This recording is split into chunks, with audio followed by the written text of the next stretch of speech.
आज का हमारा टॉपिक है रेगुलेशन ऑफ रिसेप्टर। नाम से ही पता चल रहा है कि रिसेप्टर को रेगुलेट करना, उसे हम रेगुलेशन ऑफ रिसेप्टर कहते हैं।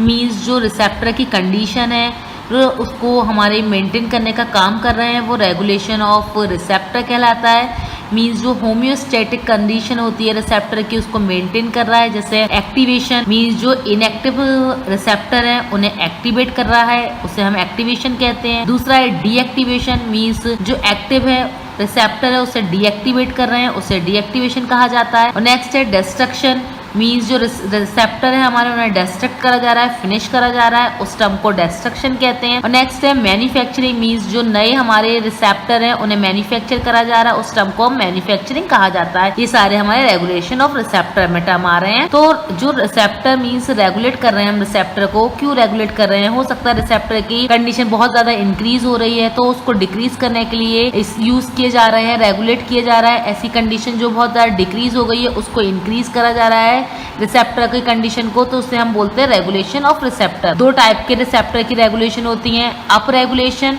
और डाउन रेगुलेशन। जो अप रेगुलेशन है उसका मतलब होता है कि रिसेप्टर की एक्टिविटी को बढ़ाना, इंक्रीज करना, उसे अप रेगुलेशन कहा जाता है। और जो डाउन रेगुलेशन होता है उसका मतलब होता है रिसेप्टर की एक्टिविटी को घटाना, डिक्रीज करना, उसे हम बोलते हैं डाउन रेगुलेशन। अब जो अप रेगुलेशन है, हम रिसेप्टर की एक्टिविटी को इंक्रीज कर रहे हैं। जब हम इंक्रीज कर रहे हैं, जब उसकी एक्टिविटी डिक्रीज हो गई है तो हमें बढ़ाना पड़ेगी ताकि जो फंक्शन है प्रॉपर तरीके से हो पाए। डाउन रेगुलेशन में क्या करेंगे, बहुत ज्यादा इंक्रीज हो गई है रिसेप्टर की एक्टिविटी तो उसको हम डिक्रीज करेंगे तब भी हमारी प्रॉपर तरीके से फंक्शनिंग हो। तो सबसे पहला है हमारा अप रेगुलेशन। जो अप रेगुलेशन है इसका मतलब होता है कि जो रिसेप्टर है उसकी सेंसिटिविटी को इंक्रीज करना, उसे हम अप रेगुलेशन कहते हैं। मीन्स जो हाइपर सेंसिटिविटी है, सेंस है, उसे इंक्रीज कर रहे हैं, बढ़ा रहे हैं, अप रेगुलेशन कहलाता है। अब हम बात करें फॉर एग्जांपल कि जो नॉर्मल कंडीशन है उसमें कोई हार्मोन्स है प्रॉपर तरीके से रिसेप्टर पर बाइंड हो जाते हैं और अपना एक्शन शो करते हैं इन ए नॉर्मल कंडीशन। अगर हम बात करें कि जो हार्मोन का कंसंट्रेशन है वो डिक्रीज हो गया, कम हो गया है, तो प्रॉपर तरीके से रिसेप्टर पे बाइंड नहीं हो पाएंगे, तो हार्मोन्स का जो कंसंट्रेशन है डिक्रीज हो जाएगा।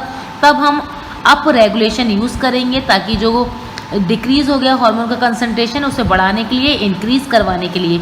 तो जो एक्टिवेशन ऑफ इनएक्टिव रिसेप्टर, जो रिसेप्टर हमारे इनएक्टिव हो गए हैं उन्हें एक्टिव करवाते हैं, और जो सेंसिटिविटी होती है रिसेप्टर की उसे इंक्रीज करवाते हैं, बढ़ाते हैं। ये हमारा कहलाता है अप रेगुलेशन।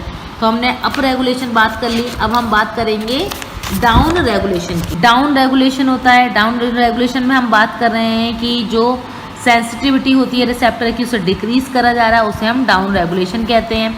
इसमें अगर हम बात करें एग्जांपल की कि जो हार्मोन्स हैं डायरेक्टली बाइंड हो रहे हैं रिसेप्टर से नॉर्मल कंडीशन में, ओके है। अगर जब बहुत ज़्यादा इंक्रीज हो जाएंगे हार्मोन्स, तो जब बहुत ज़्यादा इंक्रीज हो जाएगी कंसंट्रेशन हार्मोन की, तो रिसेप्टर पे इतनी ज़्यादा स्पेस नहीं है, जगह नहीं है कि पूरे रिसेप्टर पे बाइंड हो जाए, तो इनको क्या होगा, डिक्रीज करवाया जाएगा रिसेप्टर की सेंसिटिविटी को, उसे हम डाउन रेगुलेशन कहते हैं।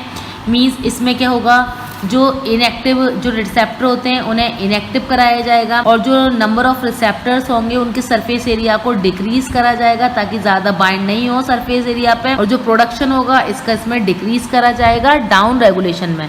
तो हमने अप रेगुलेशन में क्या होगा, इंक्रीज करा जाएगा सेंसिटिविटी ऑफ रिसेप्टर, और डाउन रेगुलेशन में डिक्रीज की जाएगी सेंसिटिविटी ऑफ रिसेप्टर। अब एक टर्म और है हमारा ड्रग रिसेप्टर इंटरेक्शन।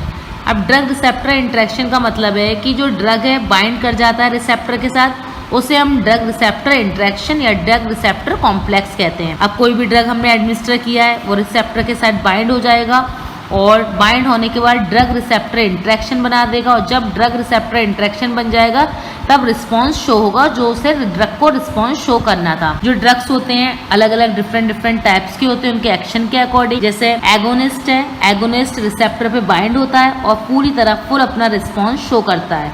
अब जो पार्शियल एगोनिस्ट हैं ये रिसेप्टर पे बाइंड हो जाते हैं लेकिन पूरी तरह बाइंड नहीं हो पाते हैं, इसलिए जो इनका रिस्पॉन्स होता है वो बहुत ज़्यादा कम होता है। तो हमने बात कर ली कि ड्रग रिसेप्टर इंटरेक्शन किसे कहते हैं, एगोनिस्ट क्या है, पार्शियल एगोनिस्ट क्या है। अब हम बात कर रहे हैं नेक्स्ट इनवर्स एगोनिस्ट। अब जो इनवर्स एगोनिस्ट है ये रिसेप्टर के साथ बाइंड हो जाते हैं, बाइंड होने के बाद ये डिफरेंट एक्शन शो करते हैं। जो इन्हें एक्शन शो करना हो वो एक्शन नहीं शो करते, different action, opposite action show करते हैं, उन्हें हम इनवर्स एगोनिस्ट कहते हैं। और जो एंटागोनिस्ट होते हैं ये रिसेप्टर के साथ बाइंड हो जाते हैं और कोई भी एक्शन इफेक्ट शो नहीं करते, उसे हम एंटागोनिस्ट कहते हैं। ये हमारे ड्रग रिसेप्टर्स की हम बात कर रहे थे ड्रग रिसेप्टर इंटरेक्शन की।